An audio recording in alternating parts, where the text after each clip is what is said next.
I'm excited. You know why? Because it's the last day. Yes, and the last class. So Y'all, you don't want to see us tomorrow, Russ? I'm hurt. tomorrow, no. Monday, yeah. I'd love to see you Monday. And tomorrow, if you want to come fishing with me, then yes, you could. I'd love to see you. Hey, now that is tempting. Yeah. You don't want to go? Okay. I think we're going. Me and my wife and my son, I think. So, all right. Well, let's get it rocking and rolling. So, hopefully we'll get a bunch more people joining us. And we'll see here. So anyway, any wins or successes? Anything exciting happened since we met last? I don't think so. Wow, man, you guys are depressing today. I don't get it. So, all right, well, we got Chris now live in person, so that's good. We're gonna rock and roll. So, okay. Before we get going, so it looks like we have Chris Reynolds on from Inspiro. You ready to take some time, Chris? Can you hear me, Chris? Reynolds? Must be an Inspiro thing. They can't hear. How did I guess? Let me send him a message and see here.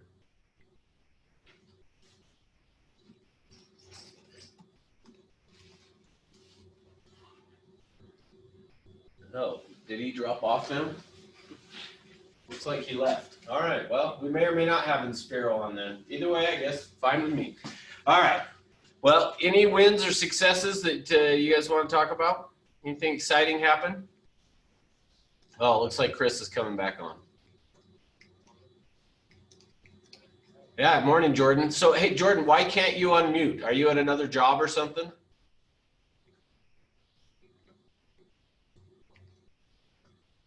Oh, his computer doesn't have a mic. That's a good reason. All right. I just was curious why you were never able to unmute, but that makes sense. I understand now. So, all right. Well, looks like Chris's audio is still connecting. So,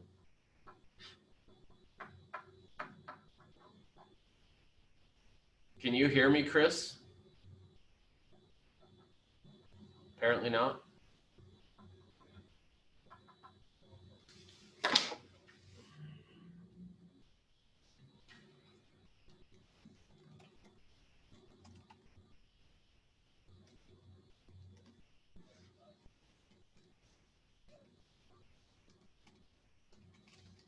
I think he's in the same building I am, so I'm just sending him a message. Tell him to come upstairs maybe, and we'll see. So, all right, well, if he gets it, if you guys notice his audio quit saying connecting, then let me know. But we're going to get started with class then. So, all right, well, so here's where I want to start with from you guys is what have you learned this week? Oh, hey, Chris, are you on now? Can you hear me? You're muted. How about now? There we go. Perfect. Sorry about that. That's all right. We were just talking all about you and saying, all right, Chris is going to talk maybe if his audio comes on. So. Okay. Yes, I'm ready when you're ready. I don't want to interrupt. So. Go for it. Take it away. Sure. Well, Chris Reynolds, I'm kind of a familiar face to some of you guys. If not, nice to meet you over the Zoom here. These guys actually, Chris. I don't think anybody that's on here, I don't think has met you yet.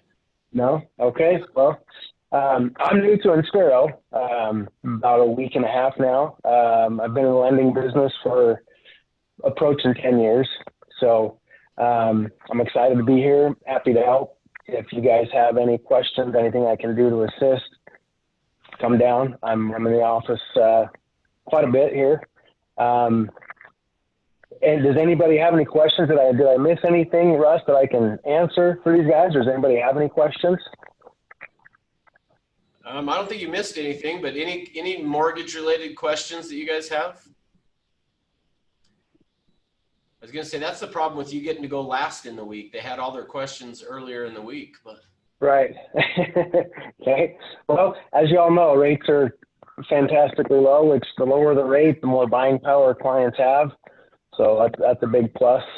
But yeah, I'm happy to help, and anything, any needs or anything like that, reach out to me. Okay, so let's But say I'm they did throw one question in the chat box, but so before I let you answer it, I do want to tell you guys. So hey, I don't close a lot of deals. In fact, this year I maybe have closed 2 because I'm mostly in training.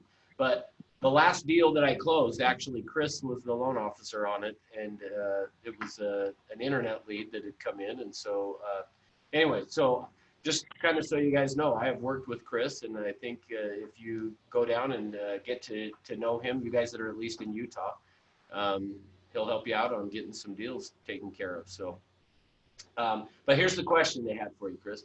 What are some of the basics you go over with a potential client in the first meeting?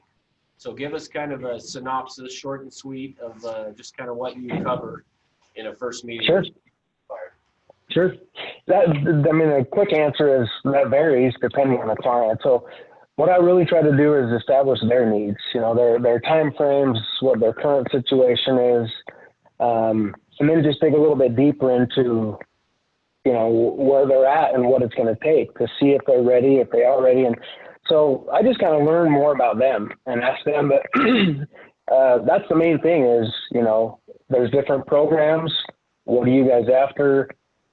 A lot of the programs dictate down payment, how much down payment you have. So just try to get a good grasp on what direction they're trying to go so we can form a game plan to get them there. That would be the best thing that I could say about a first meeting. Well, awesome. Well, thanks, Chris. Appreciate you coming and being on with us. Absolutely. Glad to be here. And, yeah, thank you. Thank you. We'll be seeing you guys. I appreciate your time. Okay, thanks, Chris. See ya. You bet. All right, here we go. So here's what we're going to talk about today. So today we're going to talk about listing presentation. Now, here I typically don't start it this way, this class, but for some reason this morning I just feel like I want to start it this way. So I'm going to write up here 3 things, which kind of seems to be a theme actually of how I've seemed to be starting classes this week. But I'm going to write up here 3 things. And that is prospect. Did I already do this with you guys? Now I'm worried I might have already done this with you. Prospect, present, and close. Have I done this with you yet? I don't think I did. For a second, as I was writing it, it seemed like I did. All right. Which of those would you say is most important of the 3? Closing. Okay, Andrew said closing. What about the rest of you? Prospecting. Okay. Who else?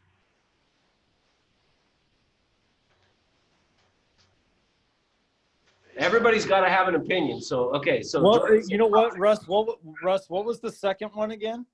So prospecting, I just wrote presenting. Okay, cool. Or presentation. Based on what we're talking about today, I'm going to Jake's being intuitive, saying, because of what we're talking about today, that's a smart thought. All right, so yeah, most of you guys said prospecting, some said closing, and Jake said presenting, and it looks like Andy said presenting as well in the chat box. And yes, the reason why do you think that is? Why is presenting more important than prospecting and more important than closing? Because during your presentation is when you're going to potentially lock the client down. Okay, good. I like that. Why else? set expectations so that they're not like have a view of what you're going to do that's way out there and they feel cheated. Okay. Sets expectations. Good. I like that. Why else? And then let's see. Andy Garcia is saying presenting allows you to build value and rapport. Okay, good. I like it. There's more to it than that, though, still. What else? All right, I'll give it to you then. Here's what I have found. So I mentioned to you guys that I have spent the last basically about 15 years training agents. And I've spent a lot of that time training new agents. And here's what I've found is the thing that will keep an agent from prospecting. And actually for me even, for me as a brand new agent, First time I went out knocking on doors, I was not worried about talking to the people knocking on their door. I was not worried about somebody slamming a door. I was not worried about somebody hanging up on me. I wasn't worried about somebody yelling at me. I was worried about somebody saying, yeah, we want to do something. And my fear was, well, then I don't know what to do next.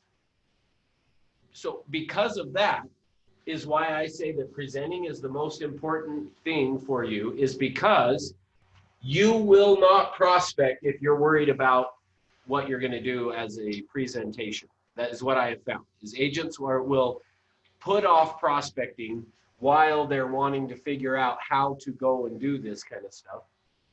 So that's why I think it's more important than prospecting is the presentation, because if you know your presentation, you know what you're going to do. So we talked all day yesterday about the buyer side. We're going to talk today about the listing side, the seller side. My intention of that is so that you will not be worried about getting an appointment with a buyer or a seller, hopefully, as a result of what we have done. Now, the reason I say it's more important than the close is because a good presentation, if you remember yesterday as we went through and we talked about the let me tell you how I work script at the end, the whole idea of that presentation that we did, and then that let me tell you how I work script, is to allow you to get them to sign a buyer broker with you, basically to close. A good presentation, the natural ending to a good presentation is the close, is it just naturally happens. And I'm going to show you that along the way today with what we're going to do. Keep in mind that a good presentation leads to the closing. I lost audio. Did anybody else? Let's see. Okay, so Jordan, I'm assuming everybody else can hear me. Can you guys all hear still? Okay, good. So it must be on your end, Dan, which you can't hear us, so I guess it doesn't matter that I'm telling you that. Somebody put it in the chat box that, oh yeah, Irma put in there that she can hear. Okay. Oh, before I forget, make sure you put in your first name, last name, and office in the chat box as well. Okay. Hopefully what I've helped you see is the importance of a good presentation, is because the natural ending to a good presentation is going to be the close, is that they are just saying to you, great, let's, what do we need to do? And I'm going to show you that along the way. Now, as we get into the listing presentation today, there are two parts to a listing presentation.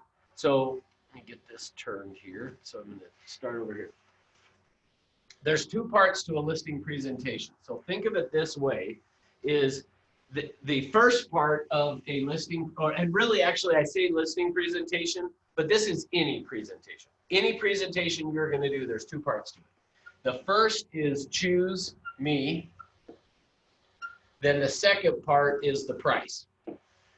So there's two parts to every presentation you go on, but specifically, let's talk about the listing presentation.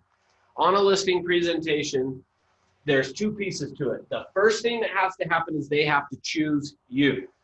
After they have chosen you, you can work together on coming up with a price. Now, here's why this is important, is as you are prospecting or as you get out to somebody's house on a listing presentation, what is going to happen is they are going to ask you, hey, so how much do you charge? Or they're going to ask you, what do you think my house is worth? Now, in the client's mind, that's what they're worried about, is how much are you going to charge me in a commission, and how much is my house worth? Now, we saw yesterday or 2 days ago, I showed you the NAR survey, where on that NAR survey, it said that a for sale by owner, their median sales price ends up being about 10 or 11% less than somebody who uses an agent. Well, in the client's mind, the reason they are going for sale by owner is they're going to save the commission, is what we talked about. Now, if in reality, though, it's costing them more money. Well, that's why what I'm saying here is the reason we say choose me, then together we'll choose the price. And we're not saying that to the client, by the way, but the reason that I'm saying that to you is because in their mind, they're just fixed on price, the price of their house, and what are you going to charge in commission, and that's how they're going to make their decision. Well, if they have not chosen you first, if they, and let me say it a different way. We talked about connecting, creating value, and closing. If you don't connect and create value, you're not going to be able to close. Well, as part of connecting and creating value is what's going to allow you to close. Well, on this, as soon as they can see the value of you, or let me rephrase that. Until they see the value of you, all that matters is price. See, the reason that you will hear people saying, well, I'm just going to go with this cheap discount broker is because in their mind, they don't see any difference between you at a full service brokerage and somebody at a discount brokerage. But let me tell you, you're going to learn over time, there's a difference. There's a big difference in the quality of what you get. Now, let me say it another way. Why are we not all driving around in and most of you guys are too young to know this, but how come none of us are driving around in a Yugo? Because they all fell apart and they're gone. Okay, because they fell apart and they're gone. But maybe, I guess let me put it into today's time frame. Why are we not all driving the very cheapest car we can find? Because it's not the greatest car in the world. Okay, but here's the question. If I go down to a dealership today and I just go buy the cheapest car that I can find, is it not going to get me from point A to point B? For a while, maybe a couple times. Philip said a couple times. I hope if I go down to the dealership and I buy the cheapest one, brand new car, not used, sorry. Used car, yes, I will give you. But if I'm saying if I go buy the cheapest new car, brand new car, is it going to get me from point A to point B? Yes. So why do we not go do that? So Jordan said, Because it's not what you really want. okay. Safety, comfort, style, size, prestige. Yeah, so what you got, no, here's what let me rephrase what you guys are saying. What you're all saying is it's not efficient, it's not safe, it's going to be more comfortable in a different car. Yeah, you see the value in paying more money to get a better car. But if you stop and think about it, would not the cheapest car out there do the job? Meaning get you from point A to point B. It would, right? But Depending on what your needs are. Yeah, well, because we see the value in having something a little better, we will pay for it. See, and I want you to see that because too many times in real estate, agents get caught up and in fact, I have over the years seen agents come and say, I'm going to leave this company and go to a different company because it's cheaper over there. Well, yeah, it is cheaper, but you could go buy a cheaper car. Why do you not? Well, because I like having a little more comfort, the safety, the blah, blah, blah, blah, all the stuff you're saying. Well, the same thing applies to a client here. In their mind, though, they don't see the difference to begin with. So in their mind, there's no difference between you and anyone else. So why should we not be just concerned about price? Until you have shown them that there is a difference, they're worried about price. So now let me ask you this question. How are you going to respond then if you're prospecting? So Jake, you've been doing just listed, just sold, you said, right? So you're doing just listed, just sold calls. You call me up and I say, yeah, we want to sell our house. So what's your next thing you're going to do then? That's awesome. When are you available? Tomorrow. All right, let's set up a meeting and. Okay, perfect. Hey, let me just ask you though, before you come out, what do you charge in commission? How much is your commission going to be? I generally charge 3%. Oh, yeah, we don't want to pay 3%. So yeah, thanks for calling. Click. Okay, what happened? They shut you down before you can even build value. That's right. Yeah. What happened is, so the reason I did that is I'm wanting to prove a point to you guys. Do not talk price until they have chosen you. So now let's do it again. Don't tell me the price. Okay, so let me see what, You have to establish your value first, then you'll give them an overview of what's, okay, good, yes. All right. So yeah, Jake, come out to list my house. Oh, wait, before you do though, let me ask you, how much are you gonna charge me? We can talk about that in our appointment. I like to discuss it as part of my presentation. So we can talk about that tomorrow. Okay, cool. That's better. That's better. Because see, here's the thing, what I want to make sure you guys understand. In your prospecting, when somebody starts to ask you, well, how much is your price? Or how much do you think my house is worth? Your answer has got, you have to answer the question. Yeah, so Savannah's saying you could say it's negotiable. Perfect. That's where I like to go with it is this. Here's how I like to do it. So let's reverse it now. So now I'm the one calling you. And so, hey, would tomorrow at 3 o'clock work? Yeah, but first, how much do you usually charge? Hey, how much should I charge? That's a very good question. And I'm so glad you asked that question, Jake, because here's the thing. In the state of Utah, now, if you guys are in California, you say in the state of California. In the state of Utah, commissions are negotiable. So actually, you know what? It could be as low as 0, but as high as 10. It really just depends on what you want. And here's what I'll tell you. Once we talk about it and figure out what's important to you, we're going to come up with a number that works for both of us. Does that sound good? Yeah. Great. I'll see you tomorrow at 3 o'clock. Okay. So some version of that. But yeah, saying, hey, it's negotiable and let's talk about it. And we'll figure out what that commission is going to look like after I've heard what it is you want to accomplish. Something along those lines. But I like being able to give them a range. And so for me, that's where I say, hey, it could be as low as 0, but it could be as high as 10%. Now, it just depends on what you want to do. And so we're going to do what makes the most sense for you. Now, how's it going to be 0?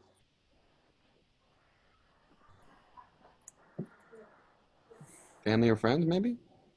Nope, I've charged my mom a full commission. They're a buyer's agent. Oh, this is so. Yeah, this is the seller. So Jordan said, you don't make any money. That's right. So how am I going to do it and make no money? Yeah, I'm not going to do it. So the way it's going to be 0 that I charge them is I show up for the appointment and I don't charge them for the appointment and then I leave. The only way it's going to be 0 is I don't list their home. That's how it's going to be 0. So when they say, how much do you charge? Well, it could be 0 is what I'm going to charge. Meaning, stop and think about it. You call a plumber to come out, just for them to come out, how much is it going to cost you? $100. Yeah, it's going to be something just to show up. Well, see, I'll show up for free. So that's how when I say it could be as low as 0, but it could be as high as 10. Now, I've never done a 10%, but I have done a lot of 8% commissions. I have charged 8% many, many times. How do you do that? Like, what scenario is that appropriate? I'll show you along the way today as we do it. So, but here's what I'll tell you on it is there are times when it is in the client's best interest to pay a little bit more, and I'll show you what that looks like. And again, why would somebody go spend $500,000 to buy a Rolls Royce? Is it really that much of a difference of a car?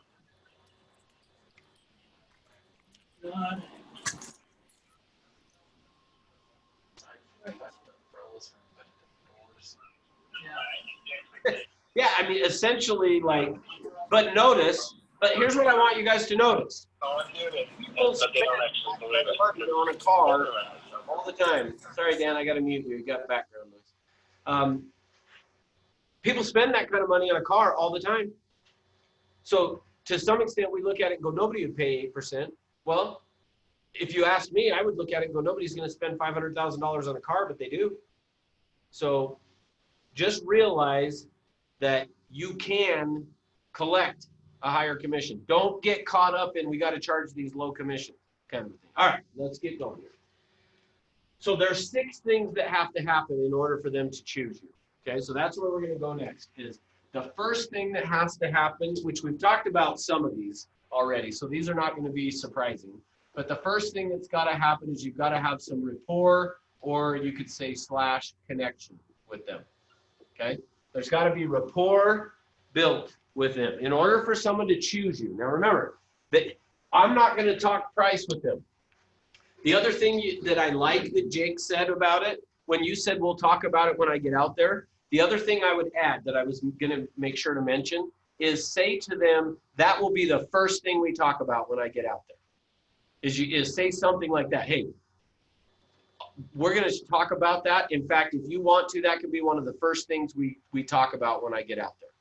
And now notice I said one of the first things, because the first thing I'm going to talk about when I get out there and they go, okay, well, so what's your commission going to be?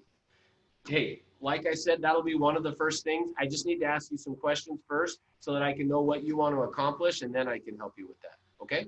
Okay. And then we go. Okay. So the reason I'm going to put off answering about prices, because I got to build some connection and rapport with them beforehand, because if they don't choose me first, here's the other side of it. If they don't choose you, does it really matter what your commission is or what you think the house is worth? It doesn't. So really, that's the other thing you got to keep in mind for you is until they have chosen you, it really doesn't matter what you charge, because if they don't choose to work with you, it doesn't really matter what the commission is anyway, because they're not going to work with you. Okay?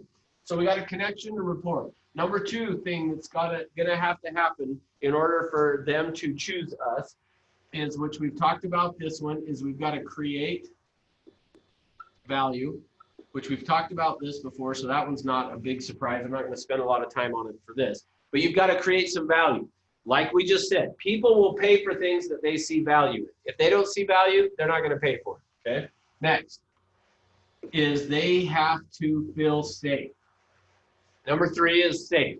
They've got to feel safe in working with you. They've got to feel safe in what they are doing with you, okay?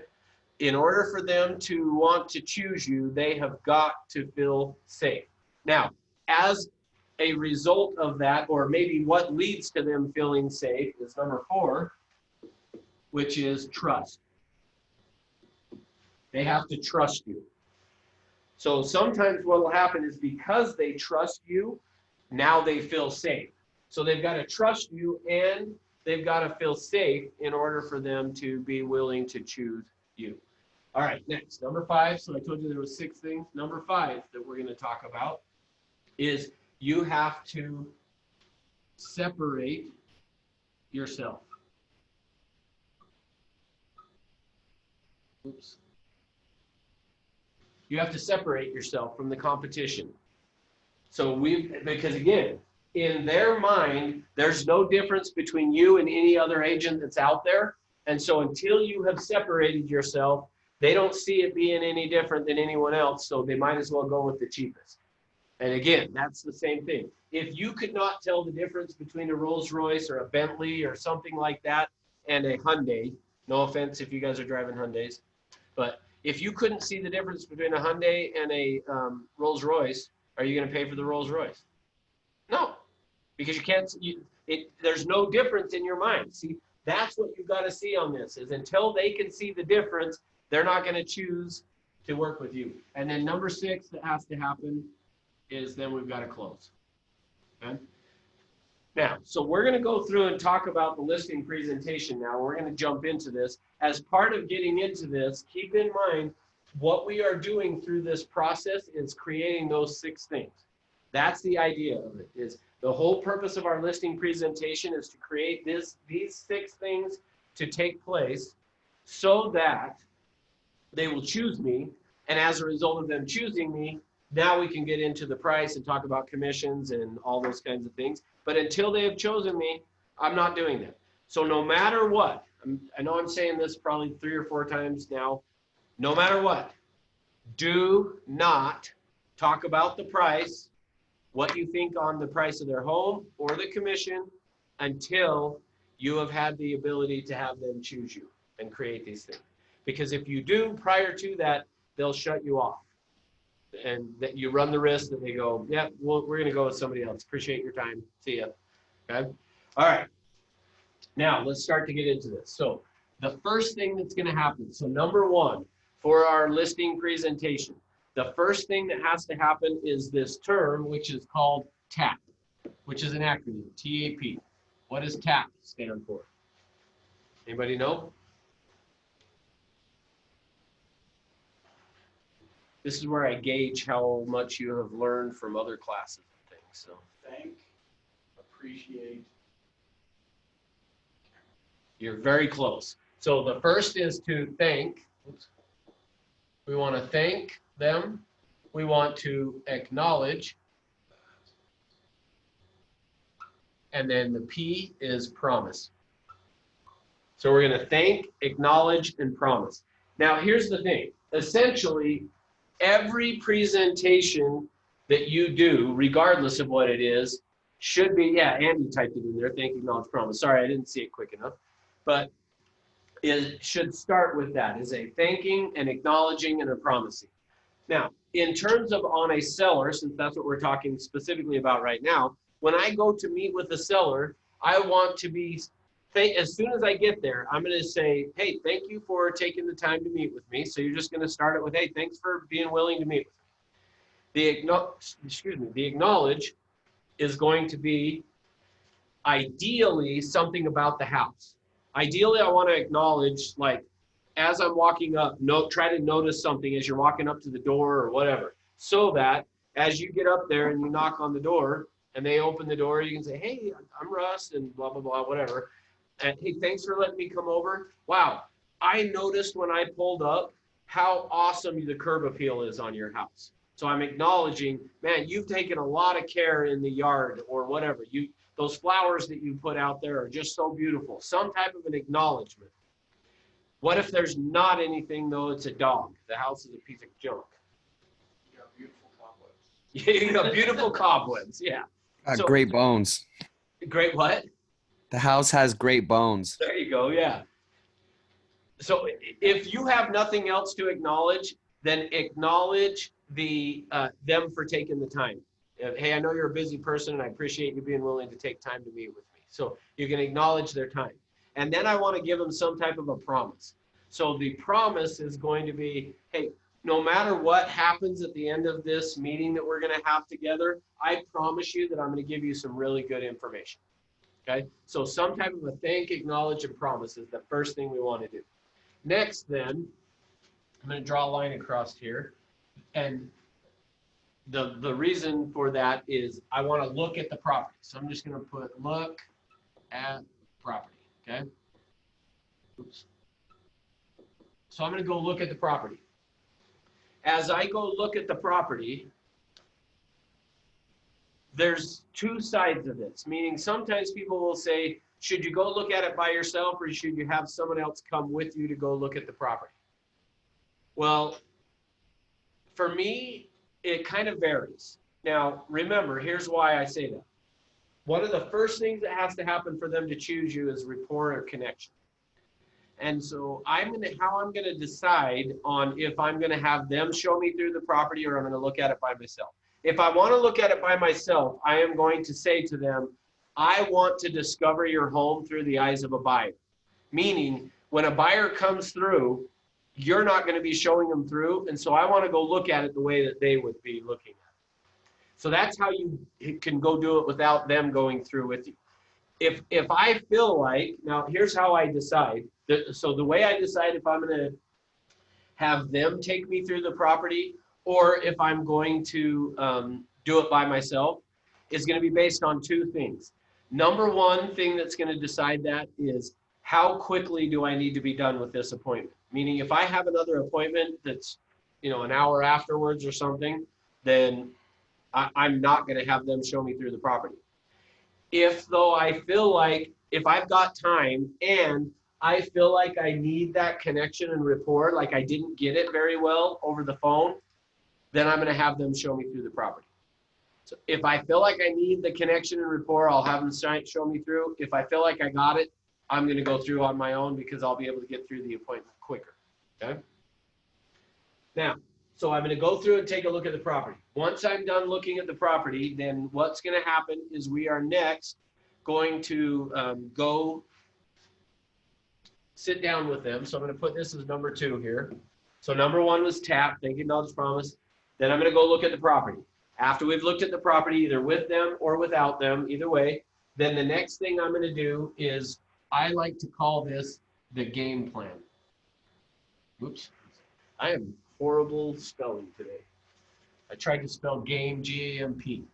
So getting ahead of myself. Game plan. Okay, I'm going to give them the game plan. is the next thing that I'm going to do with them. This purple marker is not working too well, so. Hopefully one will show up.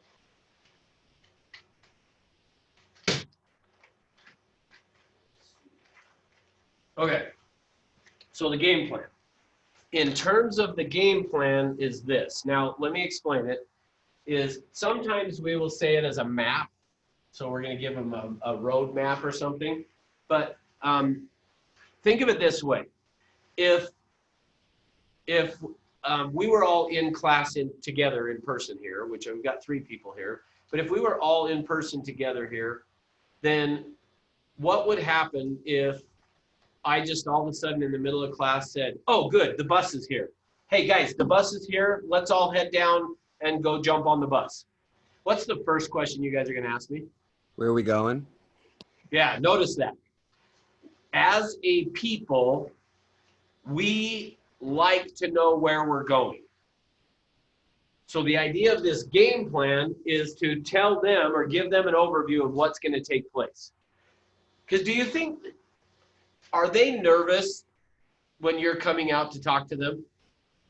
Of course. Probably. Probably very likely they are nervous because they're like, I don't know what's going to happen. They're nervous you're going to try to be a pushy salesperson. Like, it could be any of those things. They're nervous because there's something else going on that's causing them to need to sell, because they lost their job, they're getting divorced, whatever. Like, could be anything.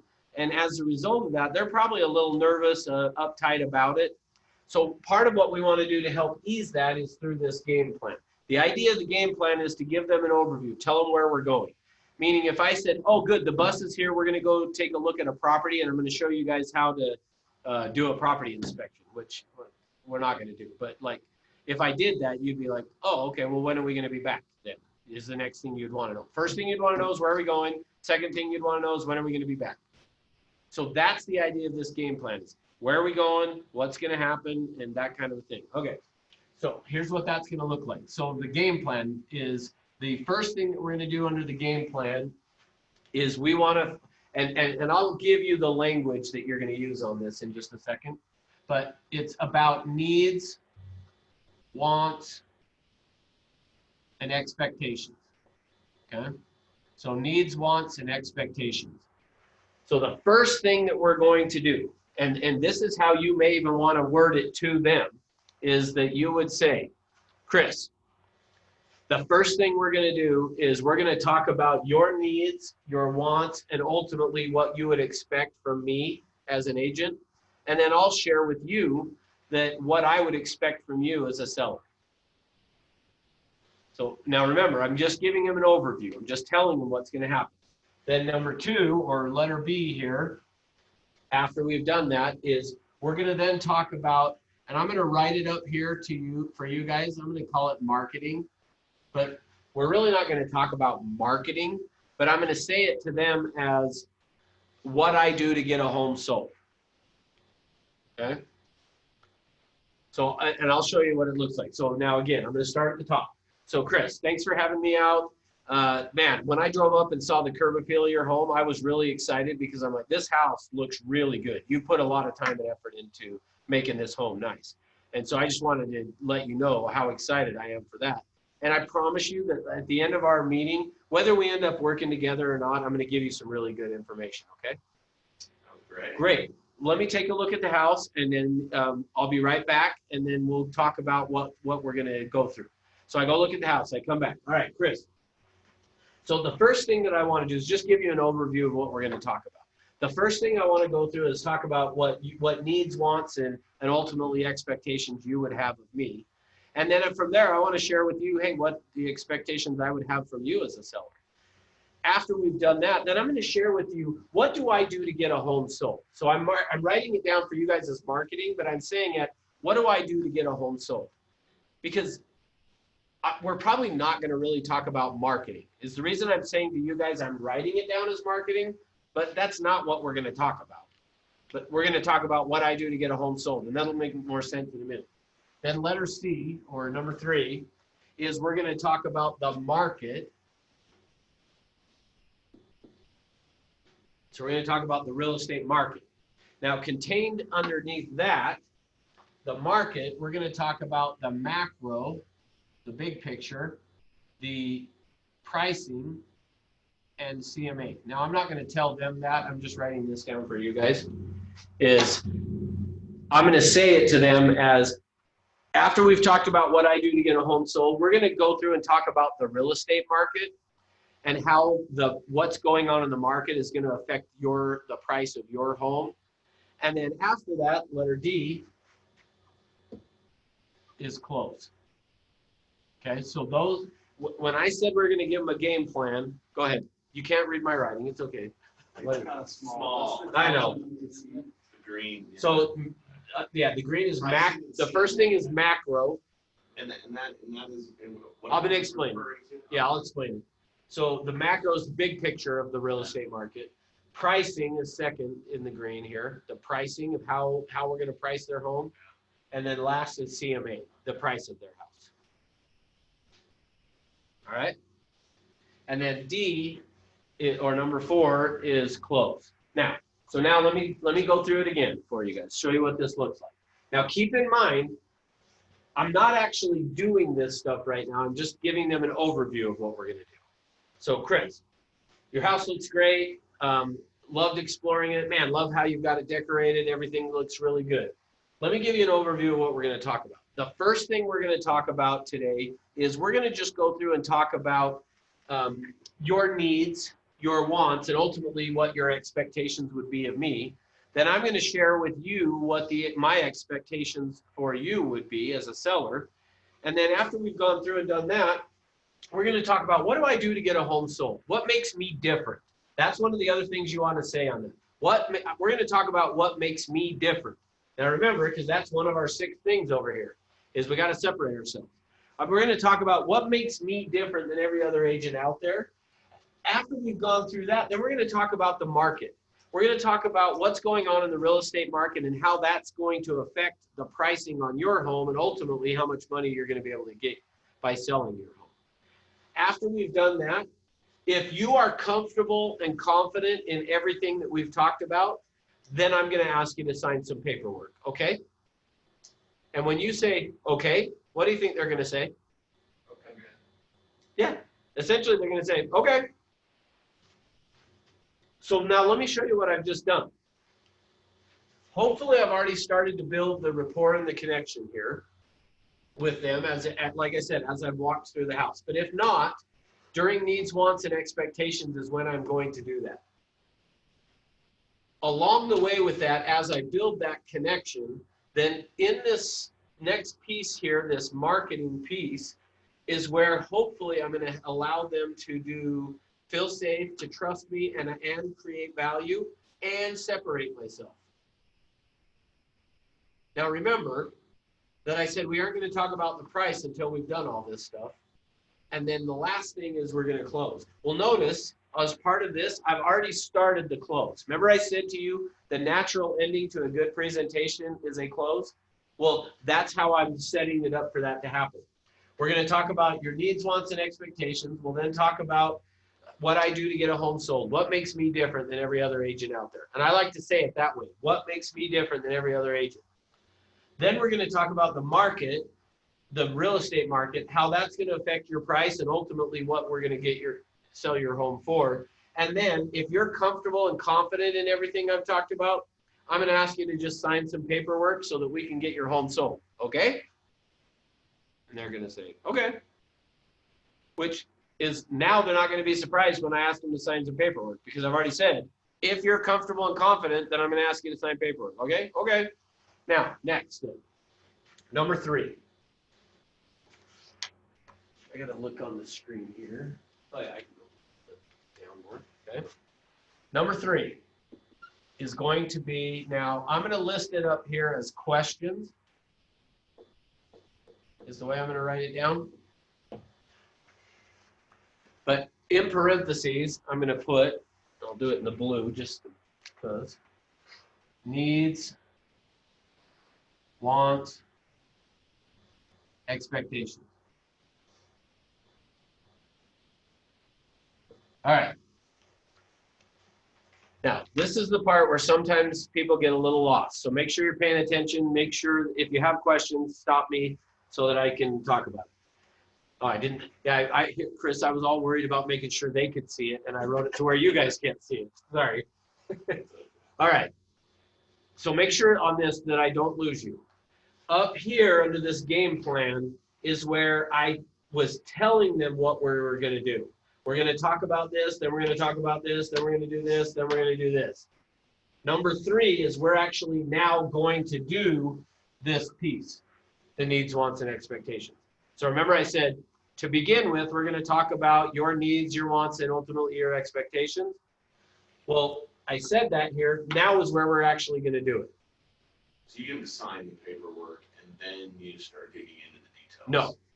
Oh. Yeah, good question. No, that's why I was saying, if you guys have questions that for whatever reason, I do not explain it very well. Every time I do this, I get somebody gets lost in it. So yeah, so let me make sure. Up here, so actually let's do it. So we're gonna role play it for real. Okay, that makes 0 sense. We're gonna role play it for real. No, we're gonna role play it.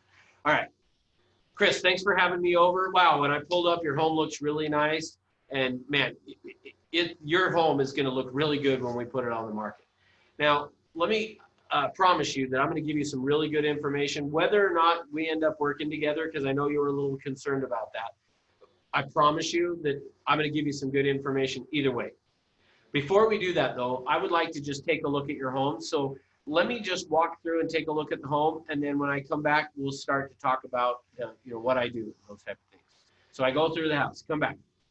Wow, your house looks great, Chris. Now, let me tell you, let me give you an overview of what we're going to do. So first, we're going to talk about your needs, wants, and your expectations. After we've done that, then we're going to talk about what do I do to get a home sold? What makes me different than everybody else?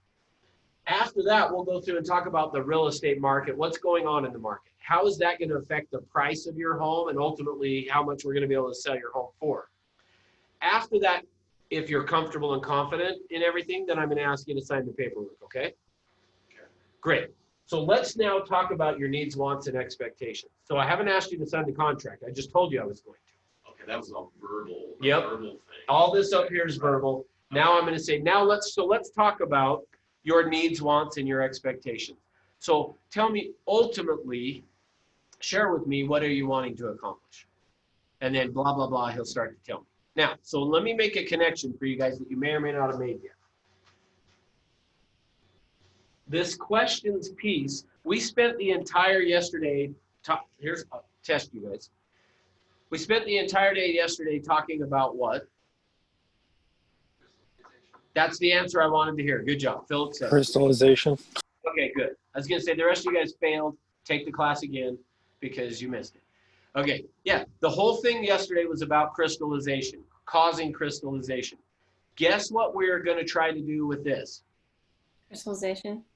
Yeah, cause crystallization. Now, so hopefully what you're seeing, when I say questions here, guess what we're going to do is we're going to jump into directives from what I had written up here yesterday, the directives. I want to start with that. So what question you use doesn't really matter too much. Meaning, you could start with, describe for me your ideal real estate agent. That would work. In fact, there's a lot of times that's the way I started. Describe for me the ideal real estate agent. And then they'll either tell you, well, I haven't sold a home in so long, I don't know, or something. See, that's the difference. Everything we talked about yesterday on the describe for me your ideal home works great with a buyer because they have been thinking about it. And the proof of that is percolation and information gathering, right? Well, on this, it is not uncommon. In fact, actually, I lied to you guys this morning when I said that the last deal I closed was with Chris. That was all a lie. Not intentionally, but I just realized I helped a good friend of mine buy a condo after that, and it was a cash deal, so I didn't use a loan officer at all. But in that scenario, this guy is probably worth, this friend of mine, $2 or $3 million. Would be my guess. I don't know, but at least 2. I know he's worth at least $2 million. Well, he calls me up and says, hey, I want to buy a condo for my daughter that's going to school. She just got married. And he's like, rent is ridiculous. I would rather go and buy a condo and charge her a cheaper amount of rent, because then I get the investment on it. She pays me a little bit of money, but it kind of win-win all the way around. Great, let's go do it. He says, well, but here's the problem. And I know this is kind of a weird question, but I already found the condo that I want to buy. So do I really need you as an agent? And of course my answer was, well, yeah, you do. And he's like, well, I mean, I just wasn't sure. And I said, well, no, but let me tell you why you need me. It's not going to cost you anything, because technically it would be the admin fee that he would still have to pay. But this is a good friend of mine, so I'm like, I'm not going to charge you that. I'll pay it, which I paid it. So I want to make sure you guys are clear. I didn't waive it. I paid it. You paid it? I paid it for him. Jeez, that's not normally done. Well, right, but hey, here's the thing. I told you guys earlier, I charged my mom a full commission. I did. And you know why I did? Is so that when a friend asks me, hey, what kind of a deal can you give me? And I said, well, I'll give you the same deal I gave my mom. And that was full price. You So pay the admin fee and then just charge full commission. yeah, good point. Did I pay it for my mom? I don't know. I might have charged my mom, actually. No, I'm just kidding. But I took care of my mom, just so you guys know. But the reason I charged her a full commission is because I wanted to be able to say to people, I charged my mom a full commission. Now, I bought her a couch and some stuff, you know, she was taken care of, so know that. But part of, I would recommend for you guys on family members, charge them a full commission.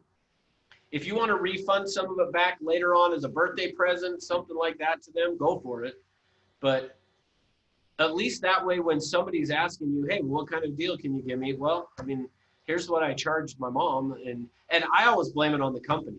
I always go, my company says I have to charge this. And even on my mom, they say I have to charge this, which is true, by the way. We do still say that on your mom. So, you know, what you do with the money after you get it, it's up to you, but you still charged it to them, okay? So for me, that's how I work. All right.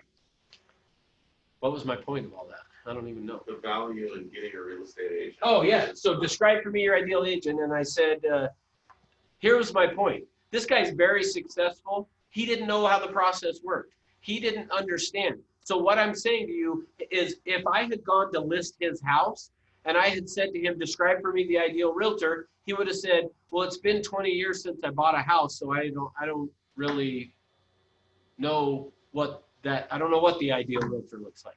That's my point. So here was my point in this. With the needs analysis that we did yesterday, with a buyer, you can say, describe for me your ideal home, and they can tell you what the ideal home looks like because they've been thinking about it. On selling their home, though, they're usually going to be like, well, I don't really know. I mean, I guess just help me get my house sold and give me a lot of money. So as a result of that, the questions piece. So remember from yesterday, the directives of describe for me your ideal home. Directives are describe for me, tell me about, share with me, help me understand. Go ahead, Savannah. Oh, no, it was just a nod of acknowledgement. Oh, okay, thanks. I saw you were unmuted and I was like, oh, she may have a question. And I kind of heard something, so you're good. And you're welcome to leave it unmuted.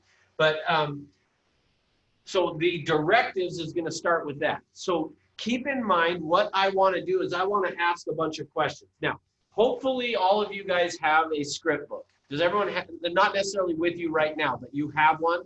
Yes. Okay, good. Yes. Does anyone not have one? Would not have what? I'm sorry, Russ. Script book. Yeah, no, I have one. Okay, good.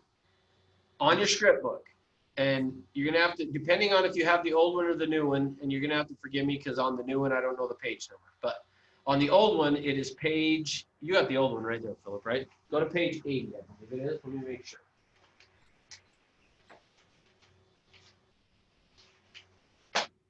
Yep, okay. The old book, it's on page 80. And in the old book, it is 22 questions for the listing presentation.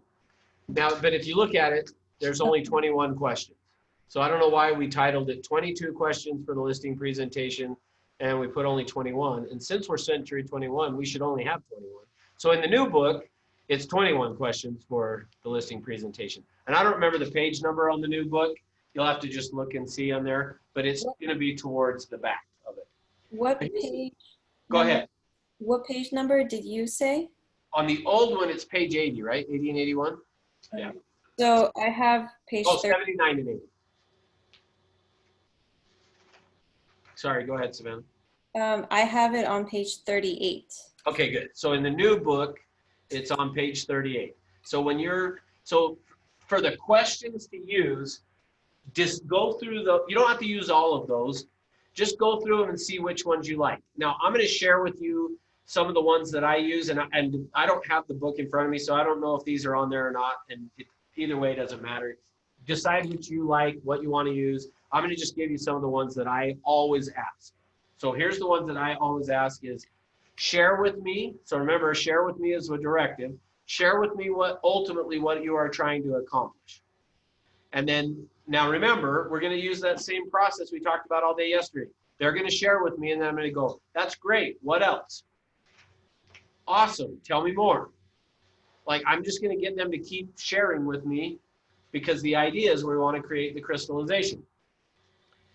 After they have done that, then I'll go to another question. The other questions and this is not in any necessarily particular order, but I do like to say to them as well, I usually do describe for me your ideal realtor. And like I said, if I know they have never sold or haven't sold recently, then I don't worry about it. But asking that one. But if I'm not sure or I know they have, then I ask that. Hey, describe for me the ideal realtor. And I'm going to see what I get from it. And I'm either going to get them giving me information, or they're going to say, well, I haven't sold for so long, I don't really know.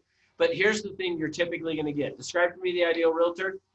What you're usually going to get is somebody that gets my home sold for the most amount of money and that keeps me informed of what's going on so that I know what's going on and keeps me out of trouble. I mean, like, those are the kind of responses you're going to get to that. The follow-up questions that I will ask to those ones is, well, share with me, if they have sold real estate before or bought, share with me what the agents did that you liked. Or share with me what you wish they would have done. Something like that, okay? The other things that I will ask with them in terms of questions is, hey, tell me about how price is going to affect your decision. So either share with me or help me understand, something like that, how price is going to affect your decision. What do I want to know when I'm asking that?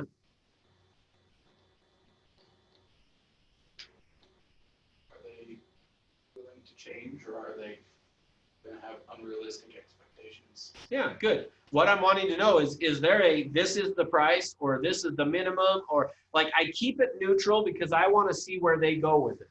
Because they also could, if I say, share with me how price is going to affect your decision, they may go right to commission. Well, we want to pay the least amount of commission. So the reason I do it neutral like that, share with me how price is going to affect your decision. Now, let me show you why else I say that. Remember, we're not going to talk about price till I know they've chosen me, but I'm also finding out what's going on in their head about price. All right, let me give you the next one. The other question that I'm going to ask them during this questions section is, tell me what your biggest concern is, or I'll say it as what your greatest fear is about getting your home sold. What's your biggest concern? What scares you? What keeps you up at night? Some version of that. Now, what am I looking for in that by asking that question? Their overall plan, or are they needing to buy another place, or is there any duress involved in the situation? Good. Yeah. Ultimately, what I'm wanting to just know is, what are they worried about? What are they scared about? If I can get them to tell me what they're worried about, now remember, I'm trying to get them to choose me. If I can find out what they're worried about, scared about, concerned about, I then will know how to deal with it to be able to put them at ease, which is going to help them to feel more comfortable with me, which is going to have them feel safe and trust me. Does that make sense? All right. Let me see if there's anything else that I'm just trying to think through, if there's any others that. So these questions are in this book here. The ones, I don't think the ones that I just shared with you all are. But the same First type one of, the was same type all of. the- Yeah, I was gonna say the first one I know is in there.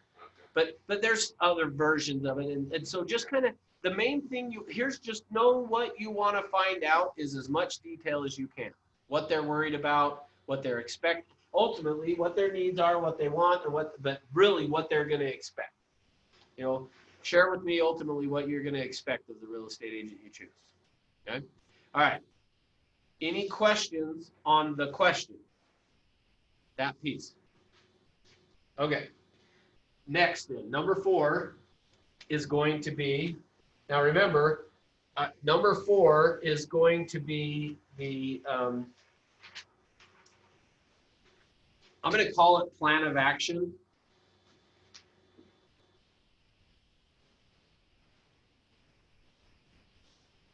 But think of it this way. What it is the separate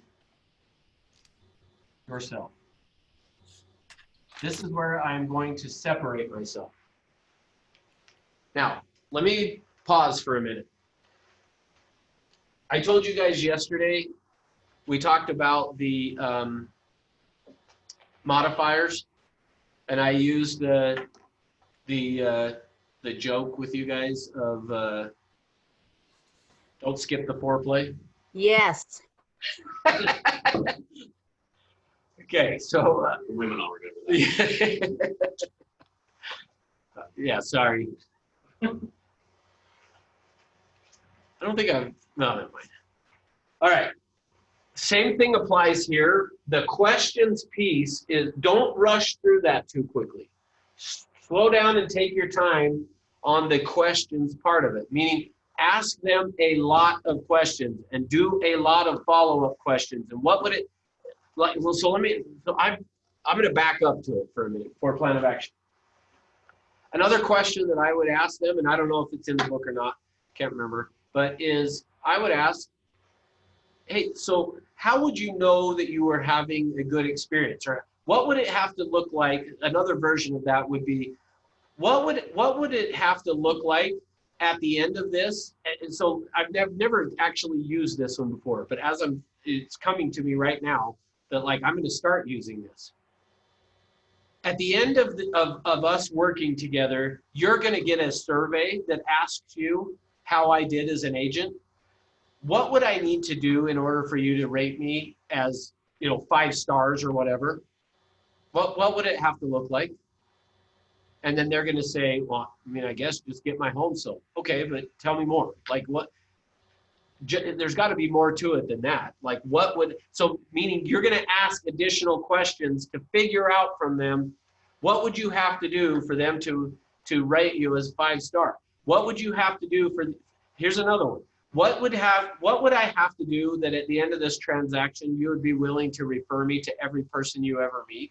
Like, and you could even take it to the extreme of like, what type of customer service would I have to give to you for you to, at the end of this transaction, like want to go pay for the billboard to advertise for me? Like, you know what I mean? Like that's the kind of detail I want to find out from them.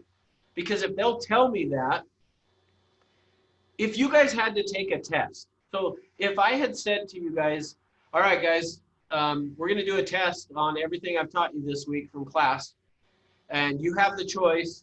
You can do it as an open book test, which I'm going to give you all of my notes that I used for class, or you can do it as a closed book test. Which would you rather do? Okay, so I've heard one open book. I've I'm got used to 2 open book. Go ahead, Savannah. I'm used to open book. Okay. There's usually one brainiac in the class that's like, I want a closed book because I want to see if I really learned there, but if that's you, I apologize. I didn't mean it that way. But Yeah, Russ, give me the closed book. Don't make fun of me. so is that person that's like, well, I want to see if I learned the material. Okay, Yeah. good. But here's the point. When it comes to you getting paid, if maybe that's the way I should say it. I've got a test for you at the end of the class, and at the end of the class, I'm going to give you $200,000. if you get it 100% correct? Would you prefer to do it as an open book test, looking at my notes, or a closed book test? That's how I'm gonna start answering. We want an open book, right? Mhm. Well, here's the idea then. If you are going out to go after a listing that's going to pay you $6, $7, $8, $10, $12, $20, $30,000, would you rather have an open book test for that to get the listing or a closed book? I mean, obviously, I know the answer is open. Well, here's how you get the answers to the test. The answers to the test are all there. Let me say it another way. Think of it like you're playing the game of Jeopardy. In the game of Jeopardy, when you watch, with Alex Trebek, it's all the answers are on the board. You just have to come up with the question. That's how this works. All the answers are in the client's head.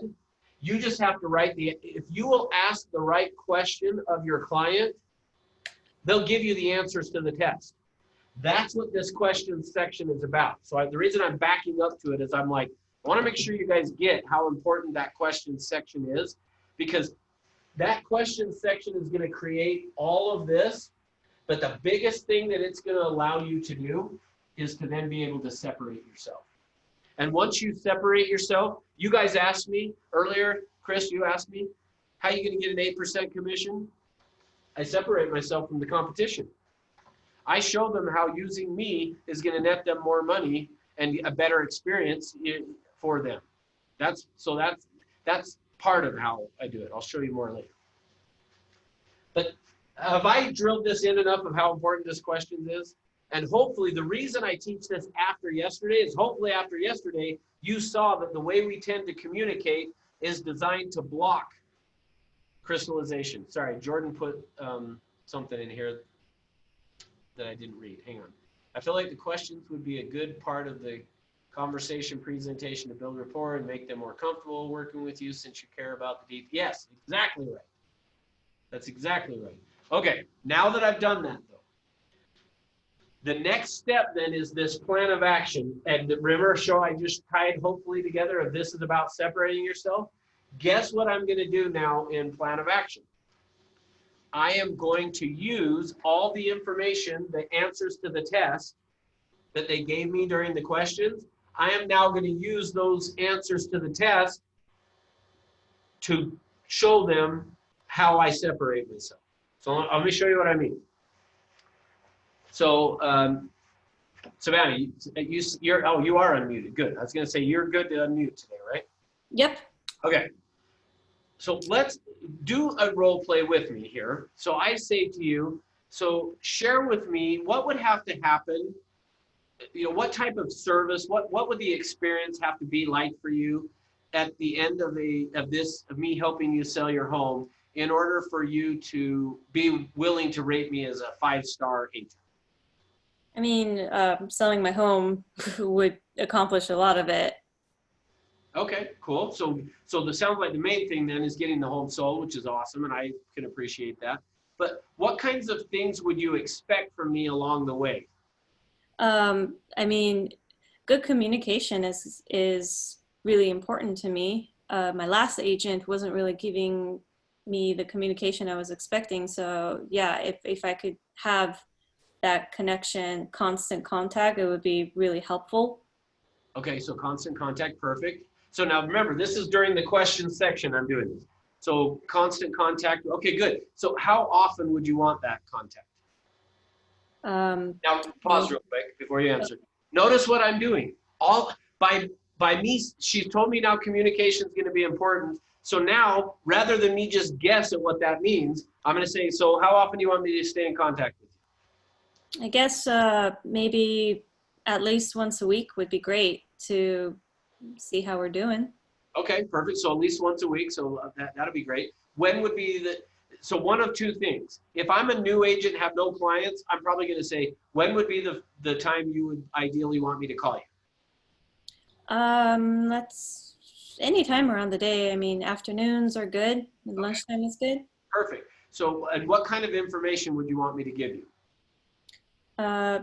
Like how we're doing would be great. If there's any interests, that would be great. And if I need to do anything in my house to prepare, if there's people coming over, like a heads up would be great. and kind of just planning ahead.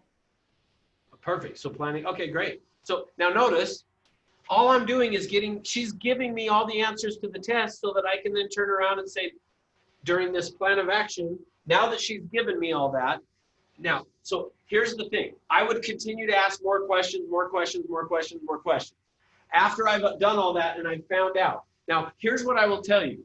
Very common thing that is going to come up is what she said, communication. So as a result of that, under this plan of action, I've just written down communication. What I would be doing is, remember the grid I gave you guys yesterday? As I'm asking questions, I'm going to fill out that grid. As I'm filling out that grid, I'm just keeping notes of these important things that they talk about. Guess what then, when I get to plan of action, my plan of action is going to be geared all around everything that they talked about. So up in the questions, I'm asking questions to get the answers to the test. Now that I've got the answers to the test, because notice she just told me what she wants, what she expects out of me in terms of communication. We all got that, right? So guess what I'm going to tell her that I do? So now I'm going to say, because remember up here was about, let me tell you what I do to get a home sold. So guess what I'm going to tell her about what I do to get a home sold? Gonna keep a constant communication. Yeah, I'm going to sit and I'm going to tell her back. Now, here's the key thing. Don't say it if you're not willing to do it. But I'm going to tell her back everything that she told me she wanted from communication, as long as I'm willing to do it. Now, the other thing that I want to change one thing that I realized that I said. I asked her, when would you want me to call you? As you get more experience and you do more transactions, instead of that, I would have not asked her about when she wanted me to, and I would have saved it till down here.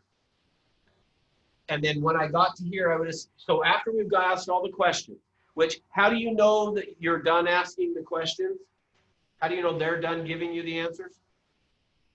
They respond with a like, oh, I guess that's it. Yeah, once you get kind of, that's about it. So you're going to want to ask multiple questions. The timing, how's price going to affect? Oh, I didn't tell you that one. The other question I like to ask under the questions one is what's important? Share with me what's most important about the timing of getting your home sold. That's the other one I like to get, is I'll ask as well. So I ask all of those questions so that down here in the plan of action, see, here's the hardest part of me training you on this, is the plan of action is going to change depending on what the client said up here in the question. Now, let me give you an example. So let me show you what I mean by that. And this one actually happened in California, guys, was an agent that had come through the training was, this was years ago, though. This isn't recent, but in fact, it's probably close to 15 years ago. This agent came through the training and got an opportunity to go out and list a home that about, this is again, about 15 years ago, gets an opportunity to go list a home in California that at that time was worth $15 million.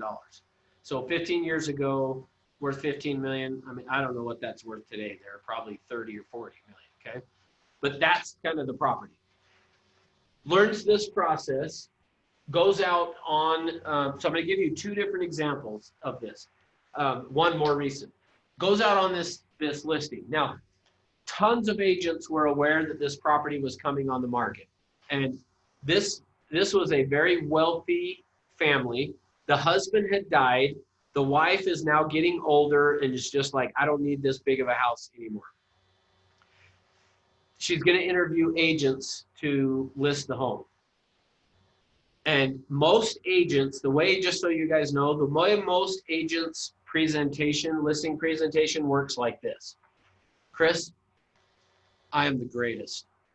There is not a better agent out there. In fact, I am the #1 agent in my cubicle. There is not another agent in my cubicle that is better than me. And this is where I hate, Savannah, you didn't even laugh. So where's the laugh? I can't, no, I chuckled.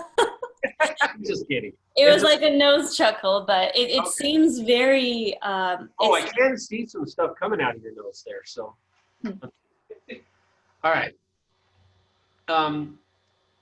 Here's the point. Most agents go in and it's me. Is what their presentation looks like. And so that's what happened is agents went in and were like, oh, well, I'm going to do this and I'm going to do that and I'm going to do this and I'm going to put it on the board tour. I'm going to put it on the office tour. We're going to get all these people to come through your house. Well, the agent who had been trained in this shows up, goes into the listing presentation. Hey, your home's beautiful. First, I want to share with you, finding out what needs, wants, and blah, blah, blah, blah, blah. Then they got to questions. And what's your biggest concern? When he got to that, hey, what's your biggest concern about getting your home sold? What she said was this. I've interviewed a few other agents, and every one of them has talked about how many people they're going to bring through my house. And she said, I don't know if you noticed the carpet in the living room area, but that carpet's white. And he said, yeah, I noticed the white carpet. Well, that was a birthday present from my husband. He had that carpet handmade in, I don't know where, Peru, something like that. $100,000 he spent on this carpet.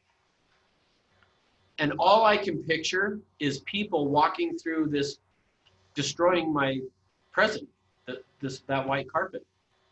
And I realized that somebody coming in might rip out the carpet, but I don't want it to be destroyed before I even leave the house. See, when you can get to that level with the people, now, let me tell you what he did under plan of action now. So this is how I'm explaining to you. The questions piece, you want to find out what their concerns are, what they're worried about, because then down here in plan of action, you can resolve those concerns. So here's what the agent did. The agent said, well, hey, with that understanding, I'm not going to put it on a board tour. I'm not going to put it on an office tour. We are only going to let people come into your home who have been pre-approved. So I'm going to ask for a proof of funds letter or a pre-approval letter to show that they can afford to buy your house. Because what we don't want, who's not going to want to go look at a $30 million house, or at that time, $15 million, a $15 million house just to go see what it looks like? Well, so we're not going to do open houses, and we're not going to do that kind of stuff on your home. We're going to make it very selective to get people to come in here. It's the first thing. The other thing that I'm going to do is, now with COVID, this has become very common, so this isn't going to be too surprising. But for back then, this was not a unique thing. I'm going to go down to the medical supply store, and I'm going to buy some booties, and I'm going to have a box of booties sitting there, and everybody's going to have to put on a box of the booties on their shoes before they walk through the house. Guess who got the listing? You got the You listing. did. Over a $5 box of booties. Get a $15 million listing. See, that's the power in this. If you understand what I'm saying to you, you ask the questions enough to figure out what are the answers to the test. Then down here in this plan of action, you just tell them the answers to the test, which is what he did. Well, let me tell you what we're going to do. Here's what we're going to do. Well, see, now all of a sudden she's like, oh, well, good. Now I don't have to worry about my carpet. See, if you can figure out what their biggest concern is and how then during plan of action. See, up here when I told you we're going to talk about what I do to get a home sold. Well, the reason I'm saying that to them is because at this point, they're not going to relate to, I'm going to figure out what you're scared about or worried about, and I'm going to fix it for you. Like, that wouldn't make sense to say that here. So instead we say, we're going to talk about what makes me different.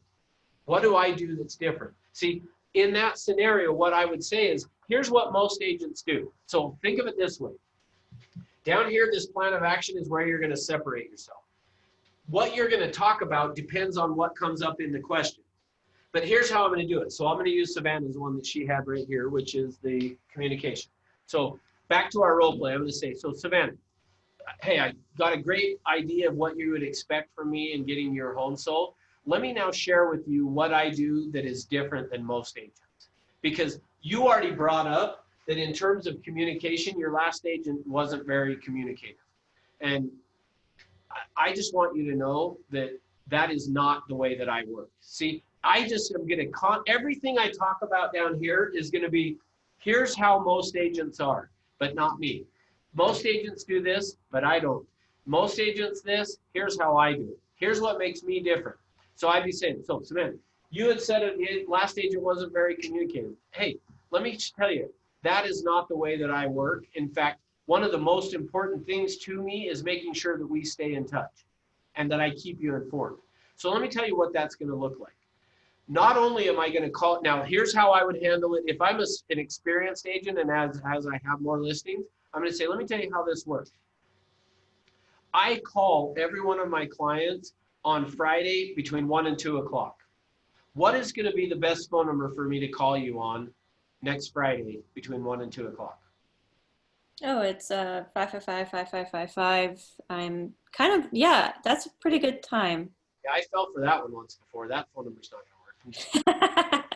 But yeah, so ultimately, now notice what I just did though. When I said to her, what phone number should I call you on next Friday? She gave me a phone number, which is inched her one step closer to what? Sealing the deal that you're going to work with me. Because see, now notice throughout this whole process right here, I said, if you're comfortable and confident, I'm asking you to sign some paperwork. So I've already done that. Now I'm saying, hey, I call every Friday between 1 and 2 o'clock. What's the best phone number for me to call you on? Mm-hmm. Now, if they haven't chosen me yet, they're going to go, well, let's wait and make sure that you're going to be the agent.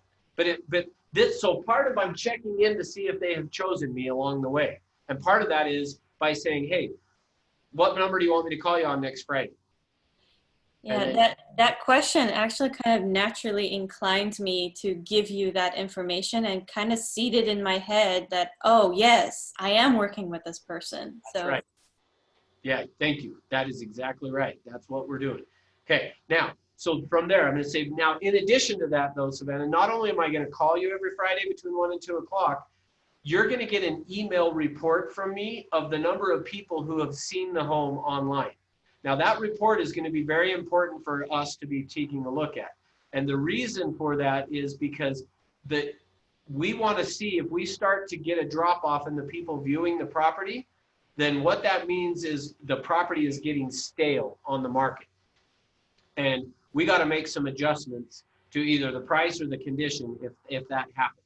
So every week I'm going to get you that report. I want you to make sure you get that. When I call you on Friday, that's one of the things we are going to talk about in addition to the feedback that we've had. What does that report look like? Is that going to be okay? Yeah, that sounds amazing. Perfect. So is there anything else that I have not answered about communication that you feel like would be helpful to know? Well, I want to make sure that one of the other things that my last agent did that wasn't really helpful to us was he kept sending over his assistant rather than him working with himself. So it was really difficult to kind of establish what our problems were because there was like this disconnect there, and it was kind of rough timing, and everything was kind of left aside for a while. Yeah. No, I can see that would be very frustrating. I can see where you would be frustrated with that. So yeah, for sure, I will make sure that you're not dealing with my assistant, and if it is, it'll be just something minor that, hey, we needed a signature or something like that. Okay. But outside of that, it'll be me that deals with you. Now again, make sure you're going to do that and agree to it. But I'm just going to check in. Is there anything else that you needed to hear from me? Oh no, that's it. That sounds Okay. great. Great. So then anything else that came up in questions, I would just talk about it here. So let's say that she was worried about the way that the home looked online or something. I would say, yeah, Savannah, here's the problem. Most agents will go and take photos with their iPhone, not me. I hire a professional photographer to come out and take your pictures because we want to present this home to look as best as we can. Remember, I already just told you you're going to get a report of how many people are viewing it online. Well, part of what we're going to want to be is going to make a difference on that is how good the photos look. So what makes me different than everybody else is I use a professional photographer. See, I'm trying to send a message to her that when you list with me, you get this. If you list with them, oh, does that make sense? So that's what I'm doing during the plan of action.